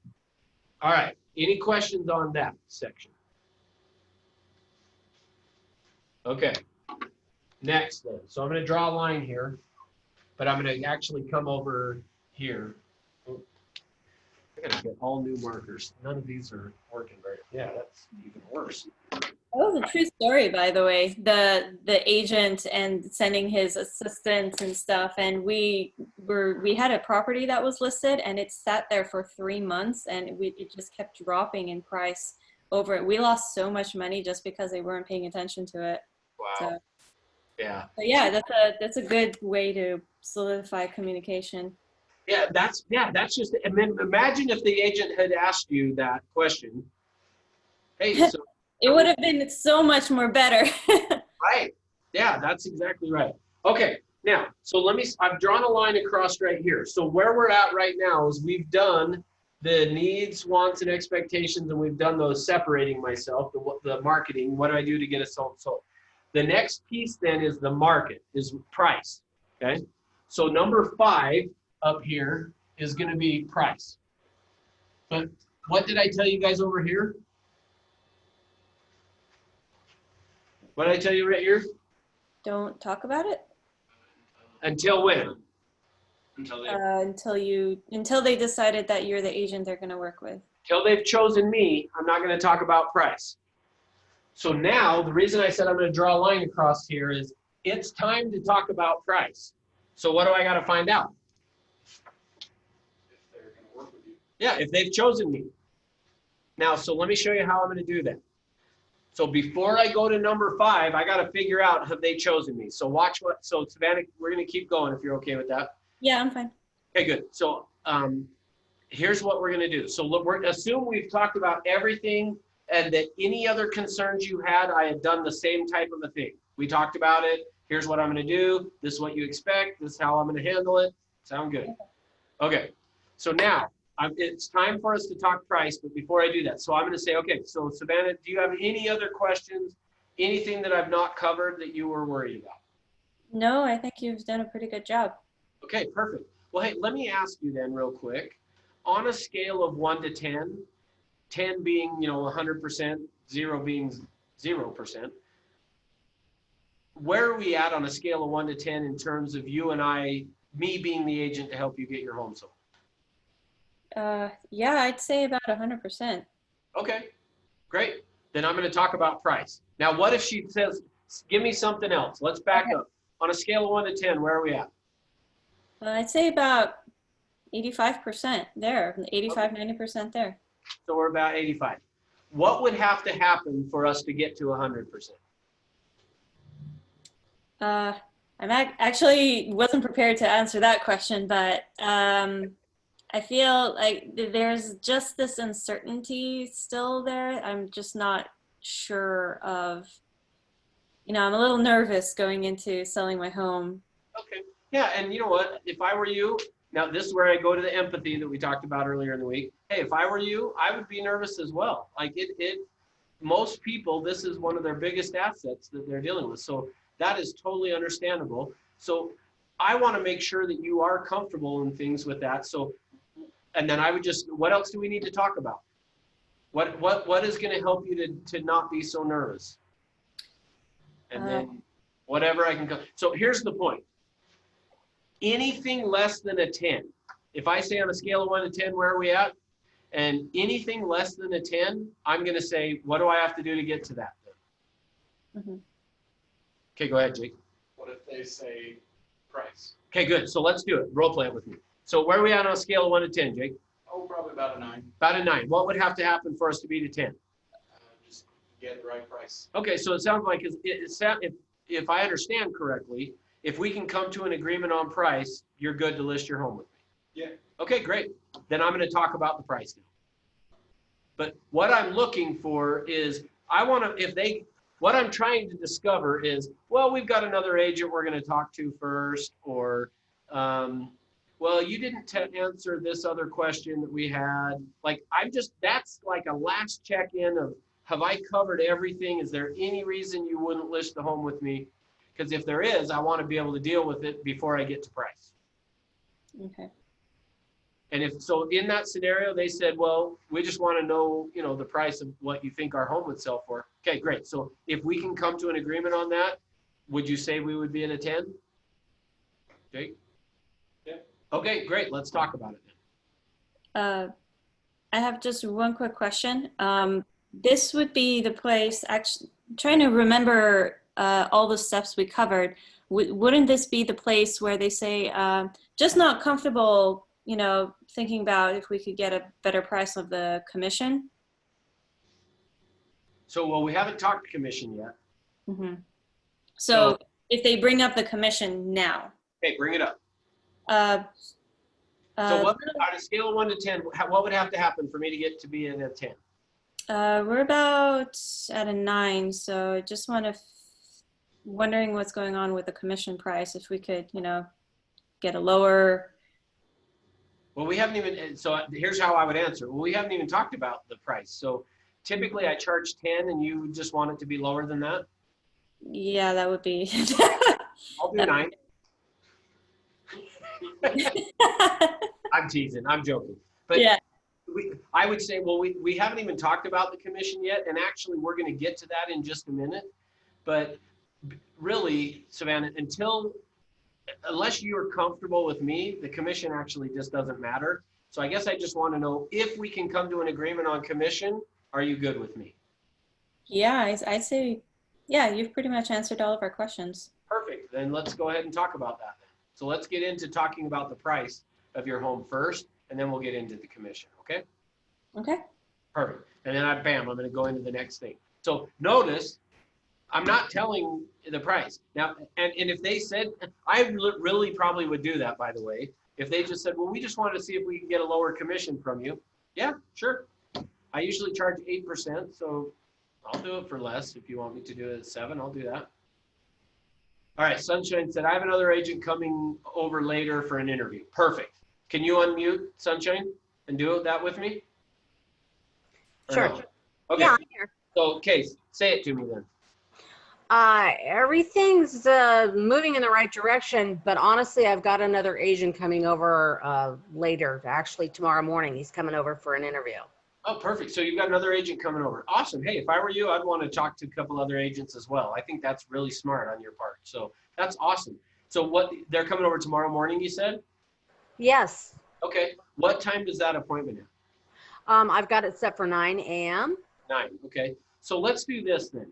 Actually, I want to come meet with you afterwards because, like I said, if I were you, I'd want to talk to them as well. What would I think we should do at this point is I think you should talk to them, and then I'll come back at 10 o'clock and see if they brought up any questions or things that maybe I hadn't answered before. And then from there, we can go through and we can talk about what I think on price and all that kind of stuff. So would 10 o'clock be okay for me to come back and we'll finish? Seriously? Wow, I wasn't expecting that at all. Yeah, 10 o'clock. Okay, good. Yeah, and here's the reason why. The reason, Sunshine, and I'm still in the role play, but also answering for you guys why. Here's the reason why I want to do that is I actually feel like one of the biggest things that I bring to the table for you as a seller is the process that I go through in pricing your property. And what I don't want to do, and I hope you can respect this, is what I don't want to do is give away basically my trade secrets to you. And then you go and interview this other agent and use my trade secrets with another agent. Does that make sense? Okay, so what you're saying is that we're not going to talk about the price until after I have my meeting in the morning?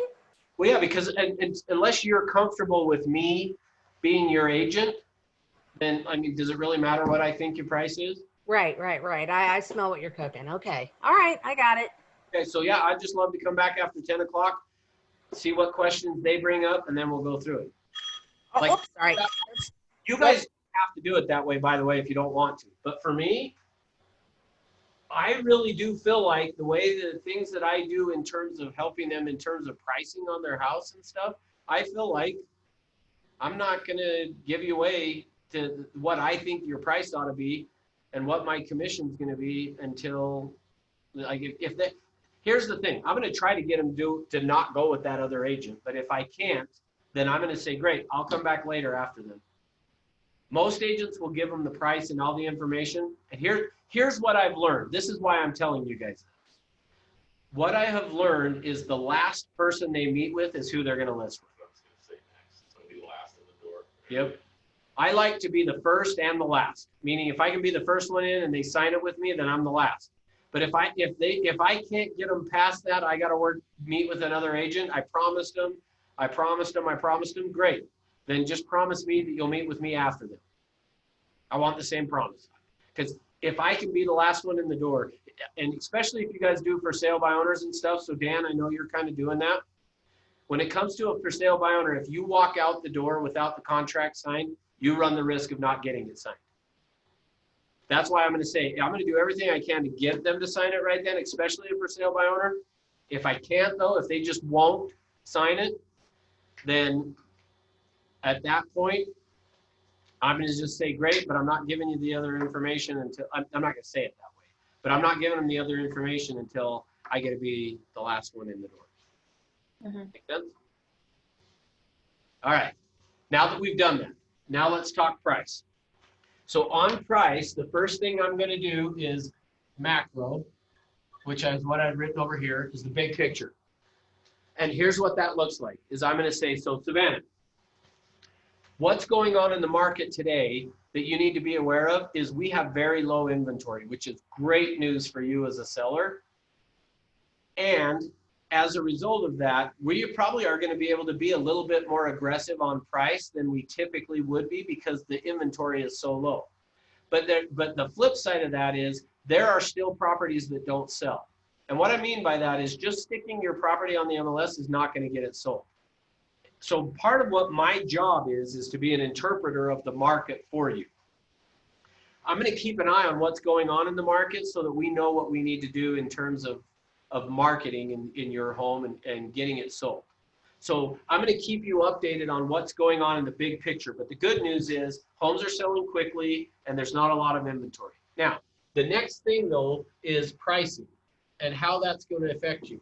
Here's what I have learned is even though our market is low on inventory, if a home is priced too high, a buyer still won't buy it. Like there comes a point that a buyer won't buy it. And here's what I've learned is if you are more than 5% overpriced, a buyer will pass on your house. And most of the time, not even give you an offer to see if you would come down. So you got to know that in terms of pricing, the way that it works is there are very few people that want to go out and make an offer on a home that is over 5% overpriced. So we're going to keep an eye on the number of showings and things. Now, I'm giving to you guys part of, this is the secret sauce that I don't want them to have with another agent, okay? Is in terms of pricing, if we go, and then I'll go through this with them, 3 weeks without an offer on your home, we need to see the number of showings we've gotten and the number of offers we've gotten. If we have had 0 showings and 0 offers in a 3-week period, in this current market, really, we could maybe even say 1 or 2 weeks. But if we go 3 weeks with no showings and no offers, that is the market's way of telling you, you need to reduce your price by somewhere between 7 and 10%. You're at least 7% overpriced, minimum 7. If after 3 weeks we're getting some showings and no offers, that's where I was telling you that people are looking at it, but if we're over 5% overpriced is why they're not willing to make an offer. So we need to reduce the price at least 5%. So when it comes to what we're doing, and we talked about communicating every week, what we're going to be talking about is the number of showings and number of offers we've gotten, because that's the way the market's going to speak to us to tell us if our price is right. Because your home looks beautiful, so we know it's not that. It'll be because the buyers think it's just too high a price.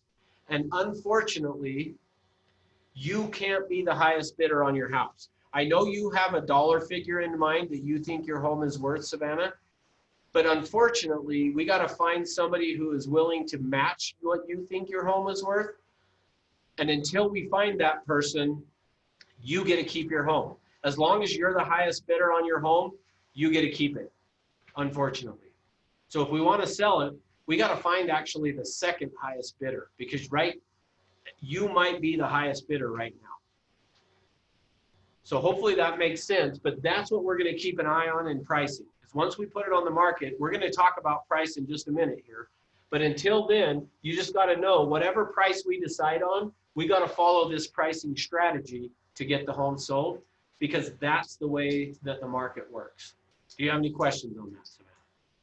No, that sounds pretty good. Good. So now let's talk about your home. So now I'm going to pull out the CMA and I'm going to show them this home's like yours. This one's better. This one's worse. This one's in a better area or a worse area and blah, blah, blah, blah, blah, blah. Now, based on that, what price do you think we should list your home at, Savannah? I'd say about 550 sounds about good. So 550, okay, yeah, and I would agree looking at these comparables, or if I don't agree, then I would say, well, I see where you're coming from, but you know, blah, blah, blah. Here's what I'm gonna do. At the end of the day, I don't care what price we list the home at, if they'll agree to the pricing strategy. If she said, I wanna list this at, it's worth 550, and she says, I wanna list it at 6, great, let's list it at 6. But I just have to make sure that you understand if after 3 weeks we've had no showings and no offers, we need to be reducing the price. And as long as they're willing to do that, great. I'll list the home. If they won't list it, if she says, nope, 600 or I won't sell it, I can't afford to sell it, I owe 625 or something on it, and I think it's worth 550. See you later. Nice talking to you. So do you deal with an appraisal? Do you bring an appraisal, an No. actual appraisal into any of this yet? Never bring an appraisal into it. Really? No, because we're better than they are. Uh, My opinion. Just by doing your own CMA? Yeah. Because we're in the market all day, every day. They're looking at the history of the market. We deal with what's going on in the market today. Now, are we going to have to deal with an appraiser? Yes. And we're going to do a CMA class, I think not next week, but the next week. And I'll show you guys some of my trade secret stuff on this as well. So any of you guys, in fact, let me tell you guys from California when that's going to be. So Because you guys might want to attend. It's on September 1st. Unfortunately, it'll be using our MLS, but the principles are the same, so you'll get it. It's fine. I definitely want to have that CMA training. Actually, I feel like I really need some practice on that. Good. So September 1st at 9 o'clock for you guys in California, 10 o'clock for Utah. And just shoot me an email before then to remind me to send you the link, because it'll be a different link than this one.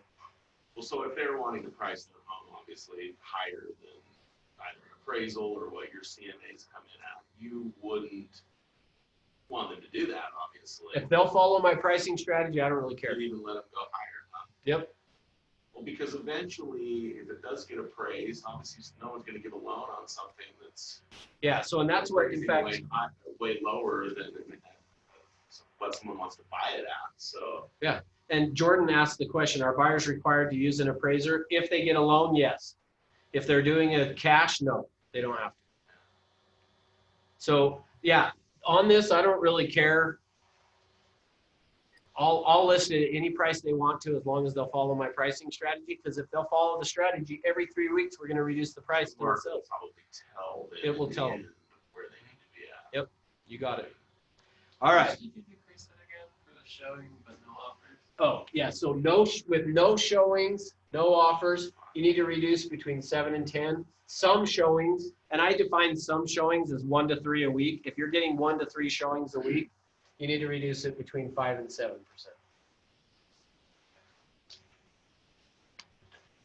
All right, let's see. Can you take a shot of the board at the end, please? Yeah. So on that too, Carla, I don't know if you're on if you're on a phone, for sure you probably can't. If you're on your computer though, you can pin that one up there to see. But yeah, I'm happy to take a picture of it and send it out as well. All right. One more. Perfect, thank you. And I'm not trying to dig so deep in like finding the exact value of this place, but when you come in, do you typically have maybe like a square price per square foot that you ever kind of break down in your head, or you break those numbers down first and show up with that? Okay. Yes. So the answer is yes and no. Price per square foot, no, for me. And there are a lot of agents who do price per square foot. For me, for whatever reason, I've never. I don't know. I don't. But yes, I go in with an idea of what I think the price ought to be. Yeah, but that would be something after you've done the CMA reports, when you're Mhm. actually trying to find the true Yep. value of the home. Yeah, and like I said, on September 1st, I'm going to teach you all that. Okay. All right, number 6 then. Last thing we're going to hit on here, and that is close. And you're going to love this. Here's how the close works. So let's assume we've landed on a price now, Savannah. And I Okay. say, okay, so you're good with listing the home at 550. I think that's a great price. When did you want to get started? Let's start on this Friday. This Friday. Okay, perfect. All I need then is get you to sign this paper right here. And once you do that, I'll get my photographer scheduled to come out. We'll get the home on the market on Friday. Well, okay. Well, that sounds good. There's your close. See how difficult that was? But part of it is because I've been checking in all along and saying, you know, all this stuff all along. So now that we've landed on, I already down here said, where are you at? And I got landed on, if we could land on a price, she would list it with me. So now I just said, okay, so it sounds like we've agreed to the price. When did you want to start? So Right now. Go ahead. So what about if I answer back like, okay, so what kind of changes do I need to make to my house? Like, are we doing any professional staging, or do I need to like paint a wall or rearrange some of my furniture because I'm still living in here, you know? Good question. Okay, thank you for bringing that up. So if I had noticed that stuff along the way, during plan of action is where I would have talked about it. Okay. Is getting the home sold. Thank you for asking though, because I didn't say it. So down there is when I would have just said, hey, okay, a couple of things that I noticed, and probably where I would have said it is up here, and after looking at the property, when I sit down with them, I would have said up here under the game plan, I would have said, hey, I want to cover with you what we're going to talk about. And then I noticed a few things that I think we should consider maybe doing as part of getting the home on the market, but we'll talk about that after I find out what's important to you. Because again, to some extent, if I'm not getting the listing, I'm not also going to tell them all of the stuff I think they should do. Oh, right. Okay. So But- okay. Go ahead. I'm sorry, but we were gonna check to see if, oh, that's actually right. That's right before talking about the pricing. So right around the plan of actions is when you were going to be checking in with them and asking, oh, the scale of 1 to 10. Right after. Yep. Okay, Right after. yeah, Plan of yeah. action. Because so that's where hopefully that's where probably would have the questions about staging or what should we do on the home. That's where that would have come up, and then I would have just said, all right, yeah, let's talk about it. Okay. So and then Jordan asked in the chat box, what about commission though? Great question. I am not ever going to bring up commission during this unless they do. The time that commission is going to come up is probably on the listing agreement when, now that I've gotten them, hey, so how soon did you want to get started? Great, they've told me. Then at that point is when I'm going to go, great, I've got this agreement here. I just need you to sign it. And as we go through and explain that is when I'm going to then bring up the commission. I can imagine being with someone for such a long period of time and going through all those details and them not bringing up commission. Everyone kind of knows that Well, that's a huge Yeah, see, part of the that's what I'm seller. saying. Is that typically, if it's a big, huge part like you're saying, it's going to show up right here in question.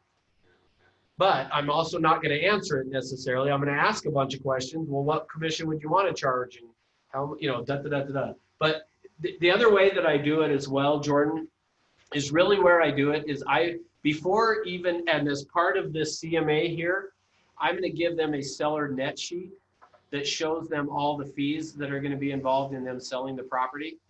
And commission is going to be on there, but not as a percentage. Make sure you hear that. Not as a percentage.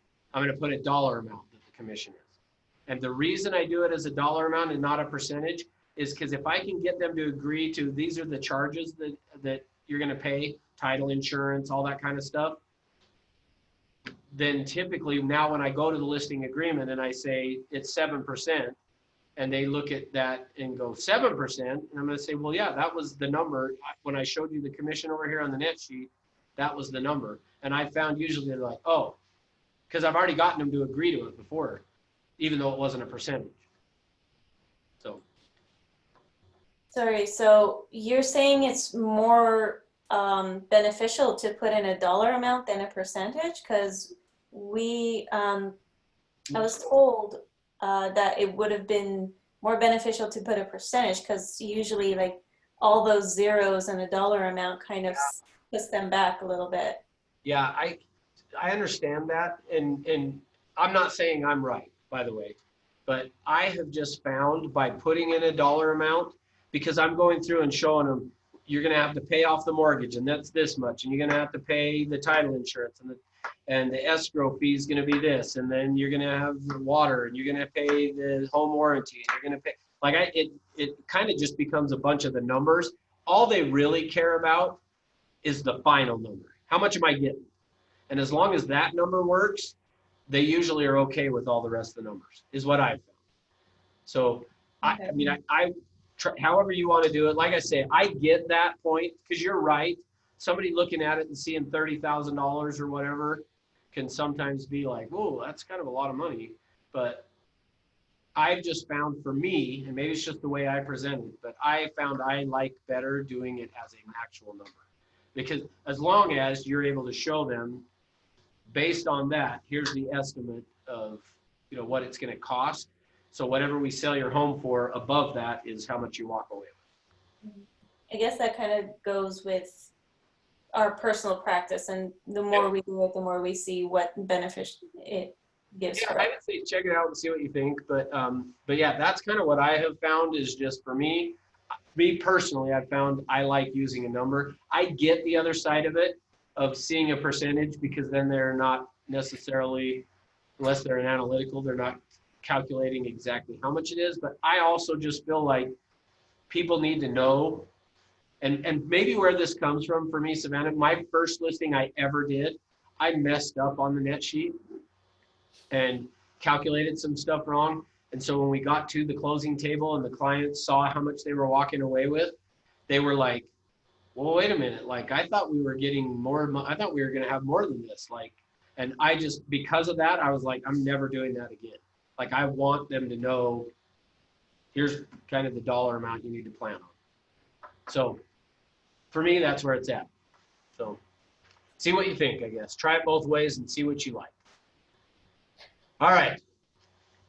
What other questions?